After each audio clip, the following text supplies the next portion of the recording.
Karibu sana kwenye channel yetu, tuendelee kujifunza, kupata mambo mapya na tuendelee kushare mawili matatu juu ya ulimwengu unavyokwenda na namna ambavyo tunaweza kuyafikia mafanikio. Kama wewe ni mtu ambaye unatamani kubadilisha namna unavyofikiri, kama unataka akili yako iwe silaha ya mafanikio, na kama umechoka kuishi maisha ya kawaida wakati ndani yako unajua una uwezo mkubwa sana, video hii ni kwa ajili yako. Watu wengi hudhani kuwa watu wenye akili kubwa, viongozi na matajiri wa mawazo walizaliwa hivyo. Lakini mambo hayako hivyo. Ukweli ni huu hapa. Wanafikra wanakubwa hujengwa, hawazaliwi. Umenielewa?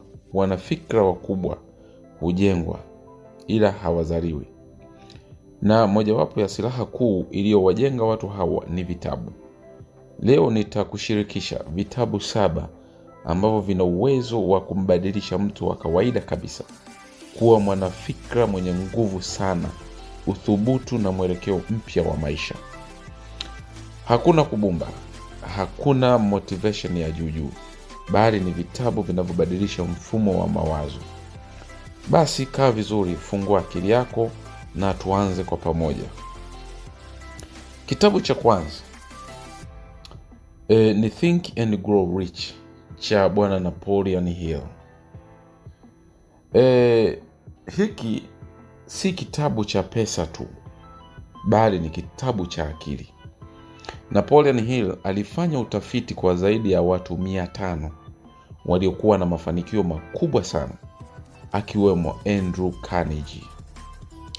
Fundisho kuu kwenye kile kitabu, au fundisho kuu kwenye hichi kitabu, ni kwamba mafanikio yote huanzia kwenye wazo au kwenye fikra, kwenye thought. Kitabu hiki kinafundisha kwamba nguvu ya desire, yani tamaa iliyo kuu, na jinsi akili yako ya chini, kwa maana subconscious mind, inavyofanya kazi, lakini pia umuhimu wa imani, kujirudia mawazo, tunasema repetition of thought, na focus. Ukibadilisha namna unavyofikiri kuhusu pesa, kuhusu mafanikio na uwezo wako, basi maisha yako hubadilika moja kwa moja. Lakini kitabu cha pili ni The Power of Now. Hii kitabu kimeandikwa na Bwana Eckhart Tolle. Tatizo la watu wengi sio kukosa akili, ni kuishi akilini mwao kupita kiasi. Kitabu hiki kinatufundisha kwamba kuacha kuishi kwenye maumivu ya jana, lakini pia kuacha hofu ya kesho, lakini kuishi kwenye sasa. Live now. Mwanafikra mwenye nguvu hatawaliwi na mawazo yake, bali anayasimamia. Baada ya kusoma kitabu hiki, unakuwa mtulivu, maamuzi yako yanakuwa safi, lakini pia unapata clarity ya maisha. Kitabu cha tatu ni Atomic Habits cha Bwana James Clear. Hakuna mtu anayeshindwa kwa siku moja. Watu hushindwa kwa tabia ndogo ndogo. Kitabu hiki kinatufundisha kwa nini mabadiliko madogo yana nguvu kubwa, lakini pia mfumo wa kuunda tabia iliyo bora, lakini pia inatufundisha jinsi mazingira yanavyoathiri maamuzi yetu. Mwanafikra mwenye nguvu hategemei motivation, bali anajenga mfumo madhubuti. Ukibadilisha tabia zako, unabadilisha vitu vingi sana, ikiwemo maamuzi, matokeo, na hatimaye unabadilisha maisha yako. Kitabu cha 4 kinaitwa Man's Search for Meaning cha Viktor Frankl. Hiki ni kitabu kizito sana kiakili na kihisia.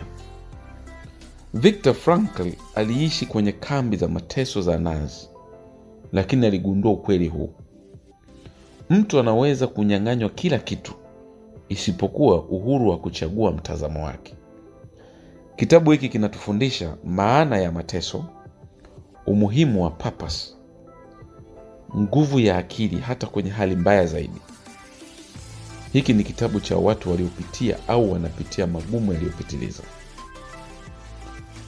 Kitabu cha 5 ni The 48 Laws of Power cha Robert Greene.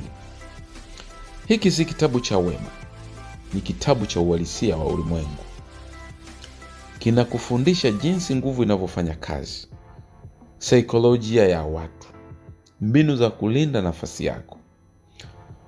Anatuambia mwanafikra aliyekamilika hachezwi, bali anaelewa mchezo.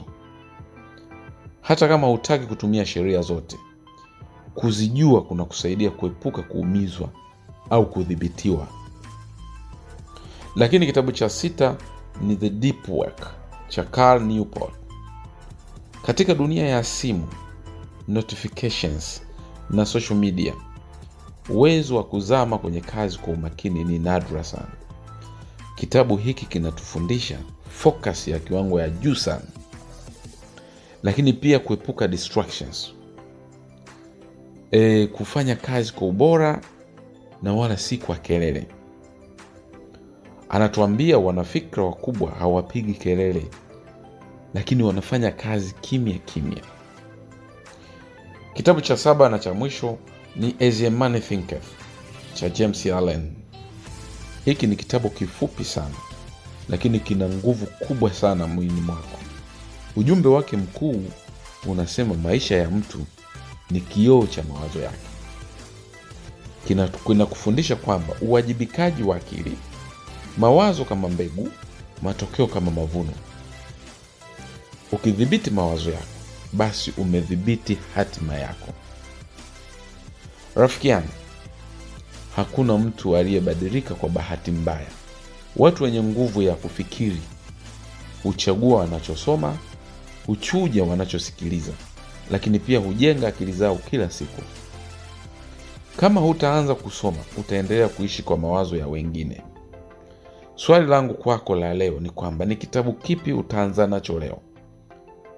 Na kama video hii imekupa thamani, basi usisahau kulike, kusubscribe, kushare na kucomment. Ili video inayofuata iwe sehemu yako pia. Tuonane kwenye video inayofuata ambayo tutaingia zaidi kwenye saikolojia ya mafanikio na akili yenye nguvu.